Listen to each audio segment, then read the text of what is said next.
Moi, j'ai J'ai beaucoup une aimé. question déchirante pour toi, OK. Marie. Oui. Ton préféré, le premier ou le deuxième? Deuxième.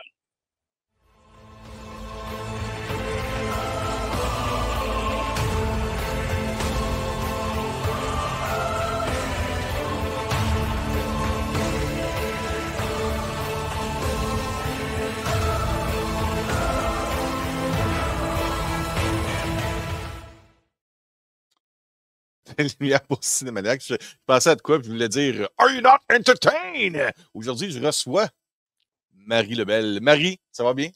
Ça va bien, merci, toi.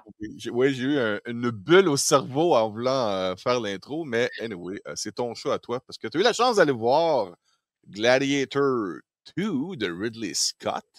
Je ne pensais jamais qu'elle allait faire une suite à un film qui se termine aussi tragiquement. Mais je te laisse parler du film, le pour, le contre, ce que tu en as pensé. Voilà.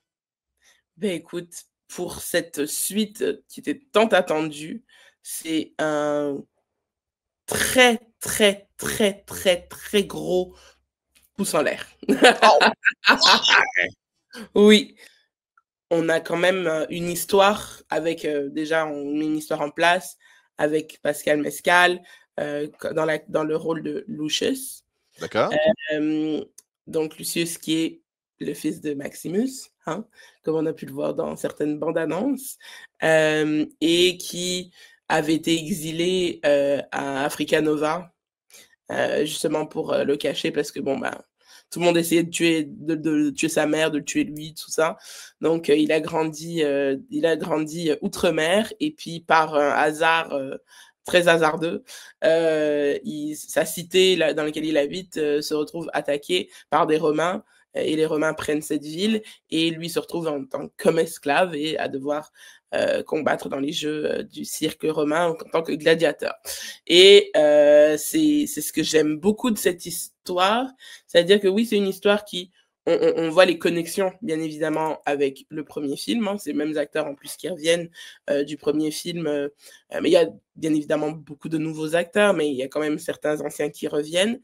Et surtout, c'est une histoire qui suit sa propre histoire. Donc, on n'est pas trop connecté, même si oui, il y a le lien, c'est le fils de Maximus, etc., etc. Mais c'est pas c'est pas l'enjeu principal. Le gars, il se bat pas parce que c'est le fils de Maximus. Donc, c'est ça qui rend l'histoire intéressante. Moi, honnêtement, j'aurais pris encore 2 heures de film là-dessus parce que l'axe narratif est super bien travaillé. D'accord? On a des super personnages, on a des super acteurs qui jouent des super personnages. Donc, on a quand même Joseph Quinn dans le rôle d'un des deux empereurs romains. Joseph Quinn qu'on a rencontré grâce à Stranger Things et qui prend un tremplin absolument extraordinaire de sa carrière, qui est maintenant dans Gladiator, qui était dans Quiet Place Day One, Ouais, ouais, et ouais. doit être dans Les 4 Fantastiques. On a Denzel. L'homme Washington. qui est capable de verser une larme à la demande. Ben là, pour le coup, il en verse pas de larmes. Hein. Il est sur un. Le pire là-dedans, c'est que son personnage n'est pas forcément un personnage qu'on pourrait considérer comme étant un personnage principal, mais son charisme écrasant. Et c'est même pas genre dans la lourdeur. C'est juste he's shining. C'est extraordinaire. Il est extraordinaire dans le film, et oserais-je dire même qu'il vole la vedette. Carrément, il vole la vedette, ouais. Moi, vers un certain pivot du film, j'avais plus hâte de voir Denzel à l'écran que l'acteur principal. Parce que Et c'est c'est vraiment. compréhensible. L'homme a du charisme à revendre. Oui, puis c'est un genre de Lloyd Varys un peu, là, tu sais, donc du complot, voilà, il contrecarre des plans et il installe des plans qu'il va contrecarrer lui-même, et puis, enfin, bref, c'est quelqu'un qui est vraiment, son personnage, c'est qu'il a un rôle de, vraiment le type qui est là pour asseoir ses intérêts avant les tiens, et tu peux être sûr que si il s'accorde à faire quelque chose pour toi, c'est parce que lui, il trouve même son intérêt, etc., et que tu vas te faire probablement te faire écraser au passage. il est vraiment génial. Puis bien évidemment, on a Pedro Pascal, Pedro qui marche sur l'eau, Pedro Pedro qui marche carrément sur l'eau à un moment donné dans le film, enfin presque pas genre comme Jésus, mais bref, vous verrez. Et lui, c'est à chaque fois que je le vois, je suis toute, voilà, j'ai les Il n'y a cheveux pas, qui il y a pas frisent, trop mon une cou qui frise, abondance enfin bref, je suis il y a pas trop une abondance d'apparitions de Pedro Pascal dans tout ce qui est produit présentement. Il est la saveur de tout presque. Ça non, n'en vient pas trop au moment donné, non? bah non, pas du tout, parce qu'il est pas tellement là. Enfin, je sais pas OK. de saveur d'abondance Ben, d'où on le voit tu vois dans The ça. Last Il of il a fait Us, quoi? on le voit dans, Bah, The Last of Us, c'était l'année dernière, mon cher, déjà. ouais. Enfin, puis on n'en Non, aura non, pas mais si je avant dis l'année récemment, prochaine. j'ai l'impression qu'on voit son nom dans tout. J'ai cette impression-là. Peut-être que ce n'est pas On a vu son nom nécessairement dans The Wild Robots, parce que ouais, mais en même temps, je pense que les gens, je pense que qu'on remette les choses à plat. Il y a quand même des trucs dans le casting. Je crois qu'il y a certains acteurs qui ont les mêmes agents, parce que quand tu vois plusieurs noms qui reviennent ensemble, par exemple, Joseph Quinn, je pense qu'il a le même agent que Pedro Pascal, ça doit, parce c'est que ça. Pedro Pascal est toujours est souvent maintenant avec Lupita Nyong'o, et Lupita Nyong'o est avec qui très récemment? Avec Joseph Quinn. Et etc., etc. Et la roue continue à tourner. Donc, C'est ça, ouais. effectivement, et puis Pedro Pascal sera avec encore Joseph Quinn pour les 4 Fantastiques. Donc, on est quand même d'accord là-dessus que Pedro Pascal, à un moment donné, puis aussi, il a pris sur le tard, hein, sa carrière a décollé maintenant. Donc, c'est top. Mais je pense pas qu'il est trop présent. Au contraire, moi, je prends bien. Il faisait la voix du renard dans The Wild Robot. Moi, j'étais Ouais. très satisfaite avec ça aussi. C'est un type qui est plein de talent. Alors, il faut l'utiliser pendant qu'il en a et puis pendant qu'il prend pas encore sa retraite. Hein. Donc, franchement, j'ai trouvé que son rôle, justement, c'était très bien parce que c'était pas un rôle principal non plus, même s'il est dans la pub, même si son nom est en deuxième au générique, etc. Il n'a pas beaucoup de temps d'écran à proprement parler. Donc, c'est juste, comme on dit, the right amount pour Pedro. Puis, on a Connie Nielsen qui revient également, qui joue le rôle de la dame un peu éplorée, un peu voilà, toujours un peu dans le même rôle. Et puis ça, Ridley a décidé, ah, ça change pas ça. Donc elle a Elle toujours a un peu perdu son frère, elle a perdu l'amour de sa vie, perdu son père, elle a perdu tout le monde. oui, C'est c'est vraiment ça, ça. ouais. Elle est un peu éplorée, puis elle est toujours en train toujours un peu la larmichette à l'œil, etc. Ouais. Mais c'est pas, je dis ça de bon cœur, hein, c'est pas du tout un point négatif. C'est une tragédie gréco-romaine, donc Ouais, ouais. on est quand même sur un. Et puis j'ai trouvé que il y avait quelques petites similitudes avec la série qu'on a pu voir sur Prime qui s'appelle Those About to Die. Je sais pas, je pense que c'était pas voulu parce que probablement que ça a été les deux n'ont pas été tournés. Les deux ont été tournés pas mal au même moment, c'est juste que Those About to Die est sorti là, mais il y a plusieurs comment dirais-je, il y a plusieurs jeux, en même temps, bon, il n'y en a pas eu 50 là, mais il y a plusieurs façons de montrer, de faire des démonstrations de jeux dans le Colisée qui nous rappellent certaines choses. Puis je suis contente qu'ils soient allés là parce que c'est un peu plus original que dans le premier aussi. Donc on monte d'un cran la cruauté des jeux, etc. etc. Encore une fois, bon, Joseph Quinn il nous offre une très belle performance. On a également, comment il s'appelle l'autre petit, il s'appelle Fred Hetchinger. Ça, c'est celui qui joue le frère jumeau de l'empereur. Bref, lui aussi, il offre une performance qui est un peu plus. Il joue toujours un peu le même genre de gars, un petit peu fou, un peu. Donc, j'espère que c'est pas un casting qui commence trop à se cristalliser sur lui parce que j'aimerais le voir interpréter autre chose que juste la folie à chaque fois. Mais bon, pour ce rôle-là, c'était de mise. Hein. Donc effectivement, moi j'ai beaucoup aimé, bien évidemment, les costumes. Les costumes extraordinaires. Je pense que à chaque fois, j'étais là genre, I would buy that bathrobe. J'achète. Ils sont tout en mou, en toge, en machin, des espèces de vêtements d'apparat comme ça, les tuniques et tout ça. C'est magnifique. Moi, j'ai envie d'acheter ça. En tout cas, je ne sais pas c'est qui vend, mais j'achète.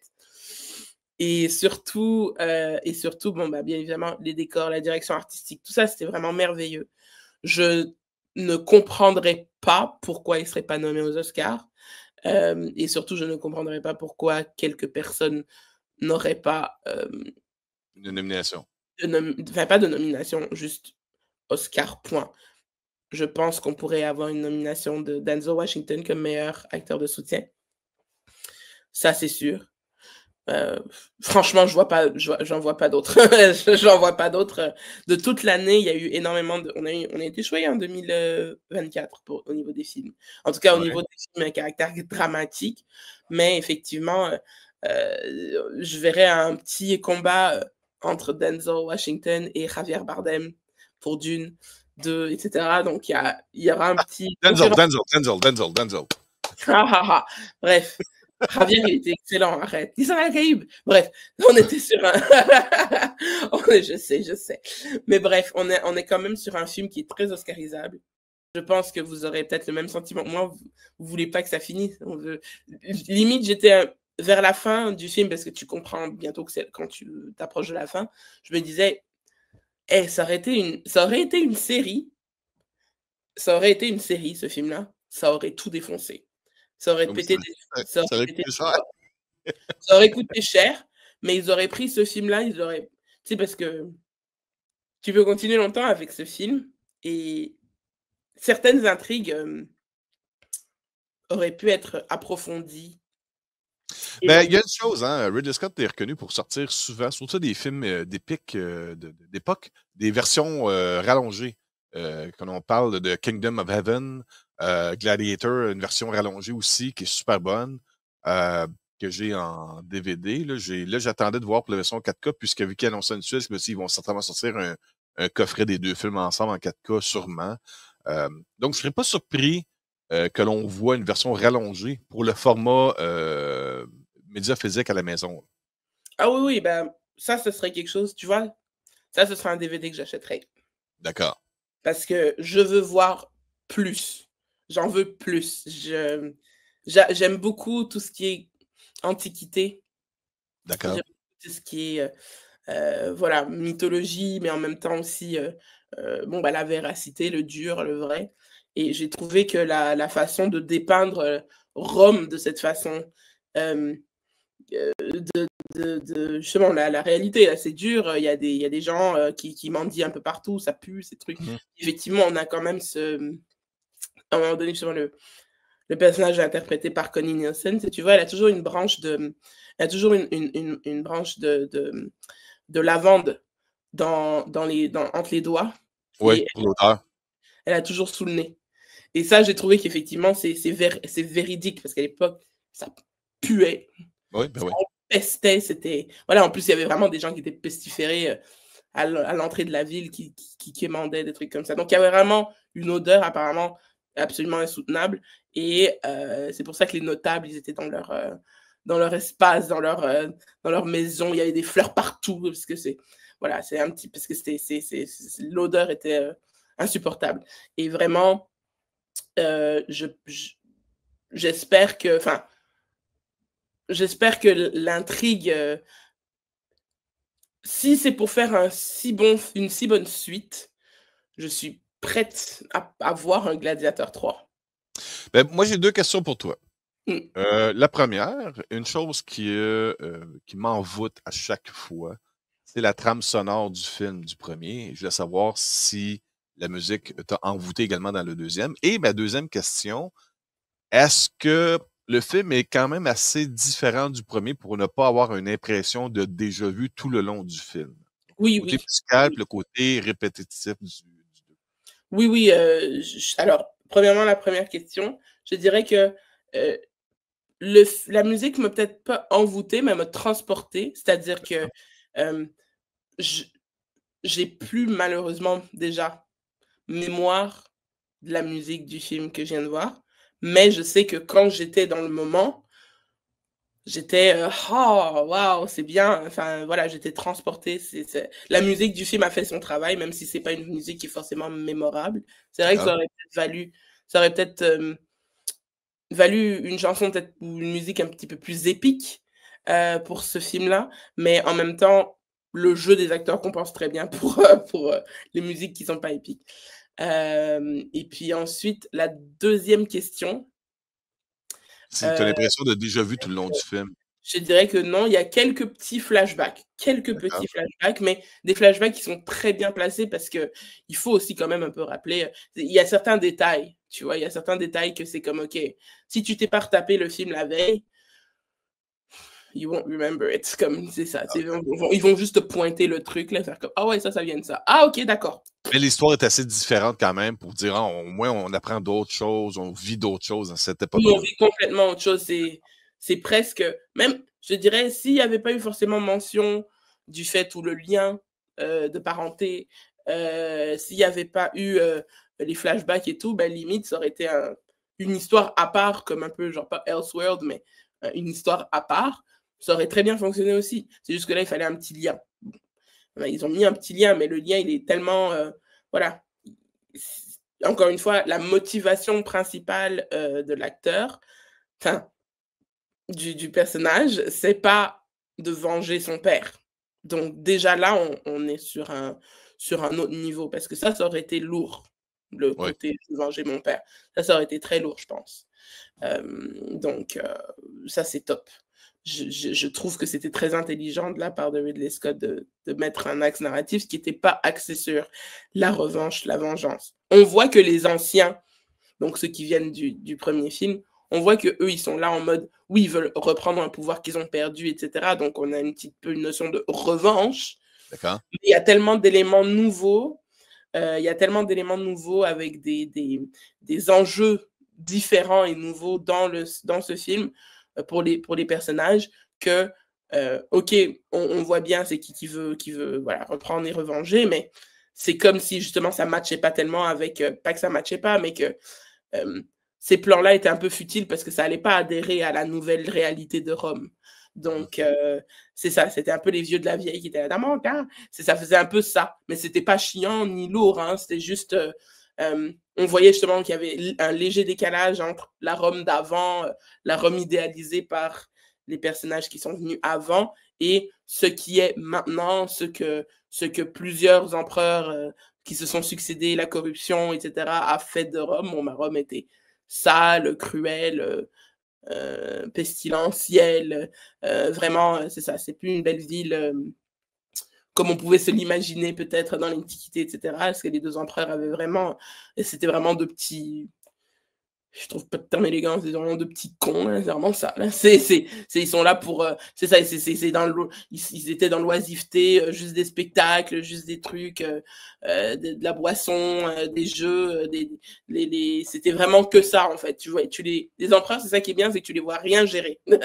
Ils gèrent rien, ils sont vraiment juste là pour profiter de la fiesta, quoi. Donc tu vois que c'est pas des gens qui sont sérieux, et tout le monde, c'est pour ça que le Sénat conspire aussi un peu pour essayer de voir comment on pourrait les déloger parce qu'ils nous font un peu chier. Donc bref, il y a quand même il y a quand même beaucoup de, comme je dis, c'est des enjeux qui sont multifacettes, multidimensionnels. Donc c'est ça qui est super bien.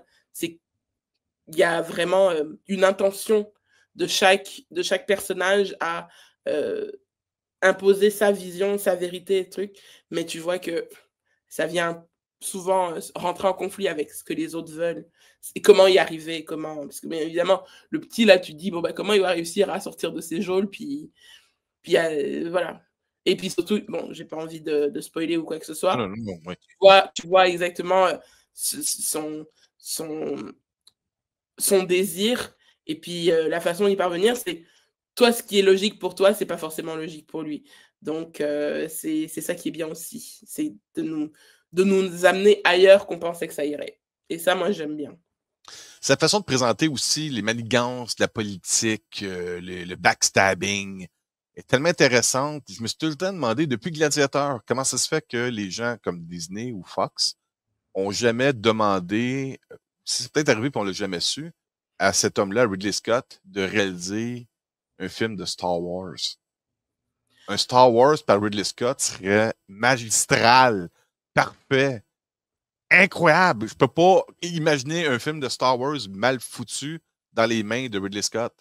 Puis quand tu regardes Gladiator, puis là tu me parles du 2, je vois ça encore dans ma tête. Ça me rappelle que je me disais dans le temps Ridley Scott pour Star Wars, Ridley Scott pour Star Wars. En tout cas, mais tu me donnes énormément le goût d'aller voir le 2. J'avais peur. Je te dis, la seule et unique chose qui me donnait l'espoir que ce film-là serait bon, c'est Denzel Washington. Mais là, tu me parles du film en général. Tout a de l'air à tenir sur un plateau d'argent. Tu dirais-tu que c'est obligatoirement un film à voir au plus grand écran possible ou tu peux attendre à la maison? Non. Alors ça, c'est un film qui mérite d'être vu sur le grand écran. C'est ce que je pensais. J'ai pu visionner en IMAX. Ça, c'est un film qui vaut la peine. Tu sais, je comprends, le cinéma, parfois, c'est un peu cher, etc. Abonnez-vous, bon, il y a Cinéplex, des trucs comme ça. Abonnez-vous sur les cartes scènes, sur les trucs comme ça, parce que vous avez des points que vous pouvez vraiment convertir en argent, ça, c'est bien. Mais je vous dis, en IMAX, ça vaut la peine, parce que le son, parce que l'image, parce que la définition, parce que les couleurs, parce que tout. Je ne sais pas si ce film-là sera offert en ScreenX.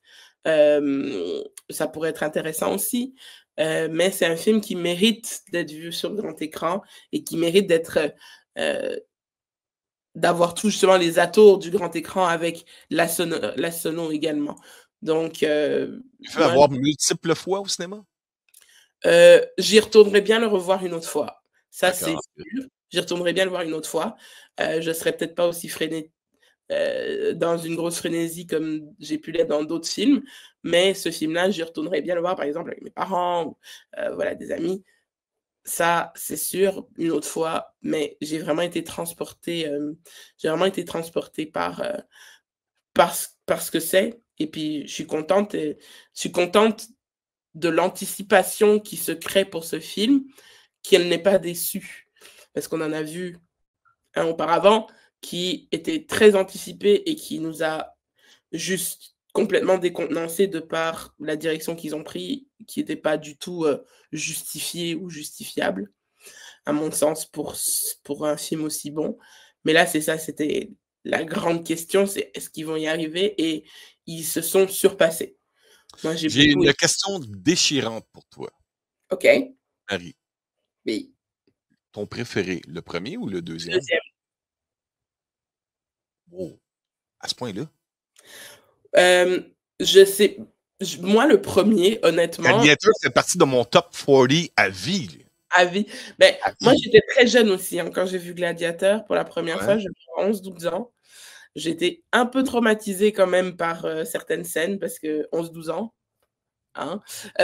Et puis, je dirais que c'est un film que le premier film en tout cas, même si j'ai pu le revoir étant adulte, etc., c'est pas un film qui me donne quand même un bon sentiment parce que justement c'est un film qui m'a traumatisé. C'est un peu comme le premier Jurassic Park, si tu veux. Moi, j'étais trop jeune pour voir ça. J'étais Ah, OK, OK. trop jeune pour voir autant de violence. Et ah oui, niveau violence, dans le deuxième, on est servi aussi, mais on voit ça avec des yeux d'adultes. Mais même avec des yeux d'adultes, je me suis mis les mains dans la tronche parce que c'est ouf, c'est graphique, c'est très graphique.